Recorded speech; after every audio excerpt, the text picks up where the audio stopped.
So welcome back to Outdoors with the Morgans. It is another beautiful day today here in Pennsylvania. Starting the day off with a little maintenance on the skid loader. Just got everything greased up, fueled up. It's all ready to go.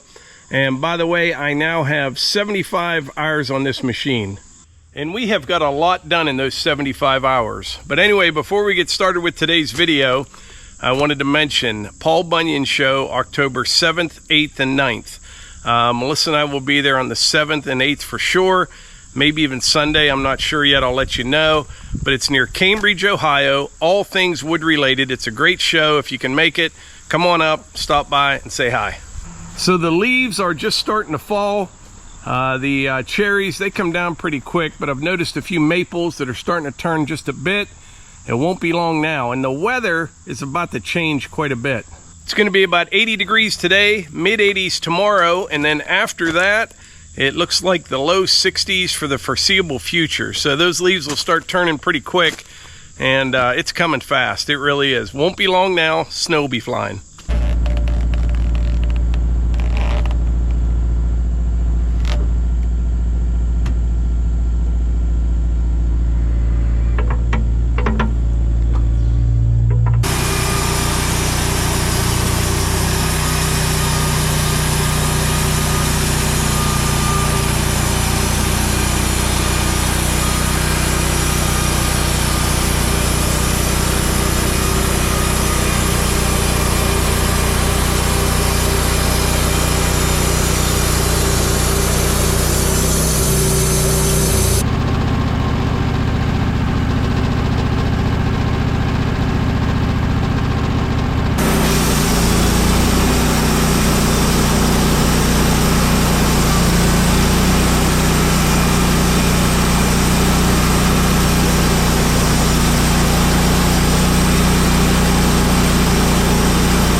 We're back down here at the sawmill. We're finishing up this nice white pine log that I had here.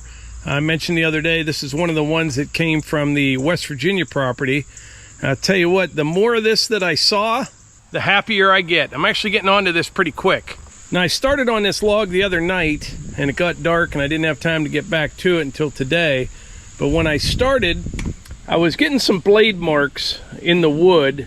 You know, I was getting a little bit of blade chatter, and I quickly realized I was sawing too slow. So I'm cutting a little bit faster now. It's looking much better. I mean, before it wasn't bad at all. And between that and using the diesel fuel, this stuff is just a joy to saw. It really is. And there's a lot of questions about the diesel fuel. There might have been a little misunderstanding. You just use a wee little bit. I don't even run it the entire time. Maybe every third or fourth cut, you just put a few drops on that blade, and man, it cuts great. It doesn't get all gummed up. Really nice. So I'm not using much diesel fuel at all, actually, and you don't smell it or anything like that. It's not spilling all over the place, but it's working perfectly for what I'm doing. Now, as most of you probably already know, there's not a lot of value in these softwoods compared to, you know, good hardwoods.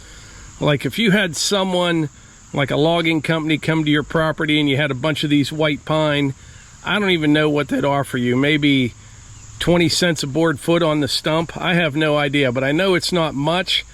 But put a little work into it, you end up with a stack of lumber like this right here. This is about 100 board feet so far. They're 13-inch wide boards. I'll probably get another 100 board feet out of this right here. That'll be 200 board feet total. Even if you were to sell this for $1.15, maybe $1.25 per board foot green like it is, which I think is doable, that's pretty good considering that's all just out of one log. Out of that tree, I brought 3 logs home. So let's say you had, you know, 500 board feet out of that tree. That's $500 for one tree that was in the middle of the driveway in West Virginia.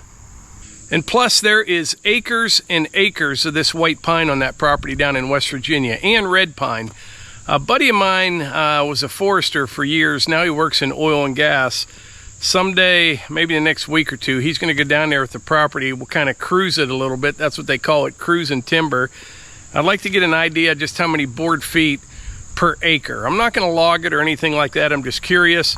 But we will be taking some trees as needed. We're going to be building some more outbuildings up here, down at the brick house. And this white pine will make some really good siding and framing lumber as well. It'll work fine for that.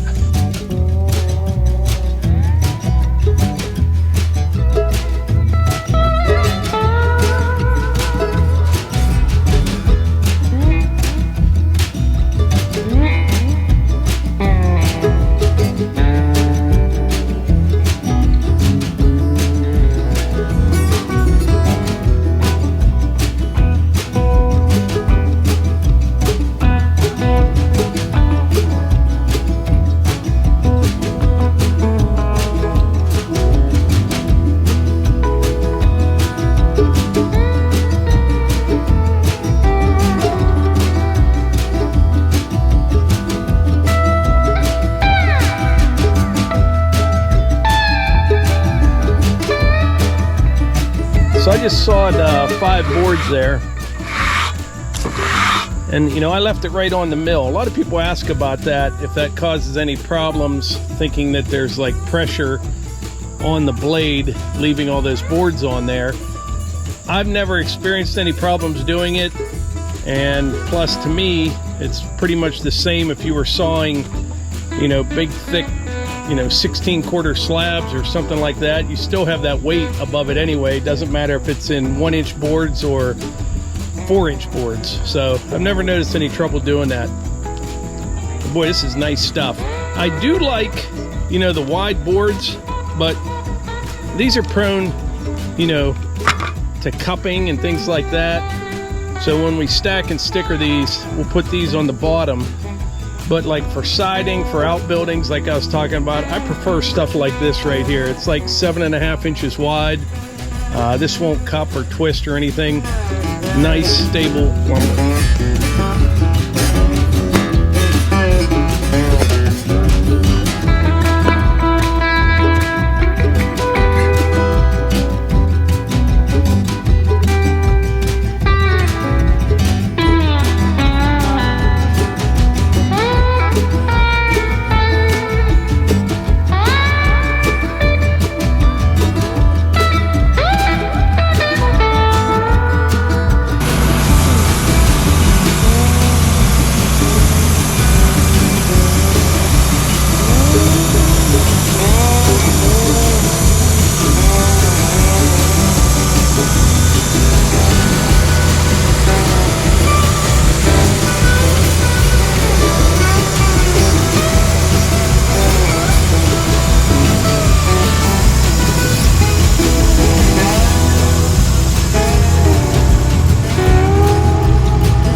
Well, there you have it. That is about 200 board feet of beautiful white pine out of that one log.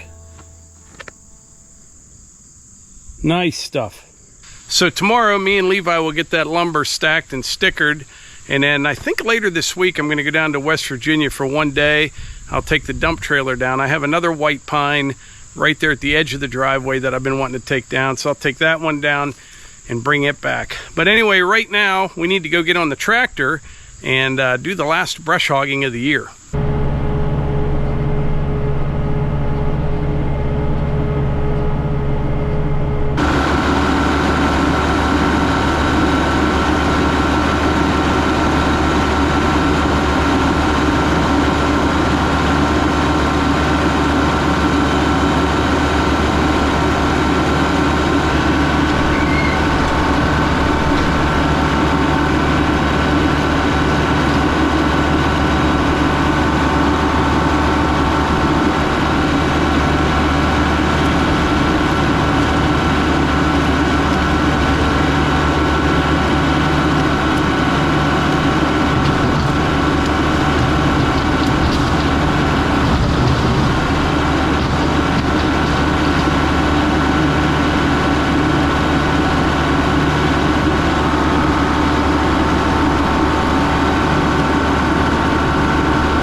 All right, just got back to the house, got all the brush hogging done for the year.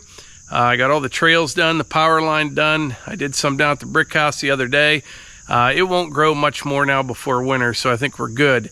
I'll take that brush hog off the tractor tomorrow. But anyway, I think that's about it for today's video. I really appreciate y'all being here, and I will catch you on the next one.